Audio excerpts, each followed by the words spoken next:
अगस्त 1947 को बिस्मिल्लाहिर्रहमानिर्रहीम।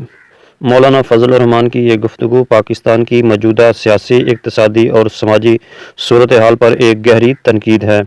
वो इस बात की तरफ इशारा कर रहे हैं कि पाकिस्तान को इस्लाम के नाम पर हासिल किया गया है, लेकिन आज इसके इक़दामात और पॉलिसियाँ ऐसे हैं जैसे ये एक सेकुलर रियासत हो। इसके बरक्स हिंदुस्तान, जो एक सेकुलर रियासत के तौर पर वजूद में आया, अपनी इक़्तिसादी तरक्की, मजबूत जमहूरी निज़ाम और आलमी सतह पर असर व रसूख की वजह से एक सुपर पावर बनने के करीब है। मौलाना फजल रहमान के इस बयान का मकसद ये है कि पाकिस्तान को अपने क़याम के बुनियादी मकासद और नज़रियात की तरफ वापस जाना चाहिए। इनका यह भी इशारा है कि पाकिस्तान की मौजूदा क़यादत, चाहे वो सियासी हो या अस्करी, अपने फ़राइज़ से गफलत बरत रही है, जिसकी वजह से मुल्क को बैनुल अक़वामी सतह पर मुश्किलात का सामना है और दिवालियापन के ख़तरे से दो चार है।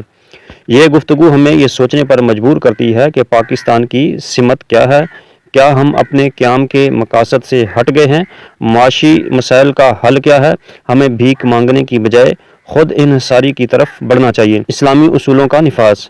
अगर हमने इस्लाम के नाम पर यह मुल्क हासिल किया था, तो क्या हम इन उसूलों पर अमल कर रहे हैं? हिंदुस्तान की तरक्की। हमें इन अवामल का तज्ज़िया करना चाहिए जिनकी वजह से हिंदुस्तान तरक्की कर रहा है, ताकि हम इनसे सबक ले सकें।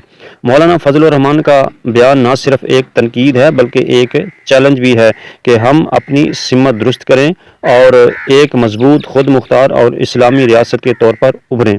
आइए मुलाहजा कीजिए। हिंदुस्तान और हम एक ही दिन में आजाद हुए। 15 अगस्त 1947 को सुबह 8 बजे आज वो दुनिया की सुपर ताकत बनने के ख्वाब देख रहा है, और हम दिवालियापन से बचने के लिए भीख मांग रहे हैं। मुल्क हासिल किया इस्लाम के नाम पर।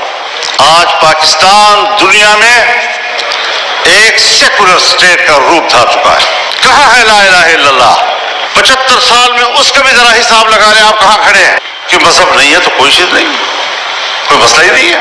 मजहब की बात भला ना करे, जमहूरियत की बात तो करते हैं। तो हम सब मिलकर सोचे जरा कि जमहूरियत किधर है हमारी, अपनी सलाहियत किधर है हमारी। हमने मुल्क को जुमूद का शिकार बना दिया, और कौम जब जुमूद का शिकार होती है तो फिर वो गिरती है, वो तरक्की नहीं कर सकती।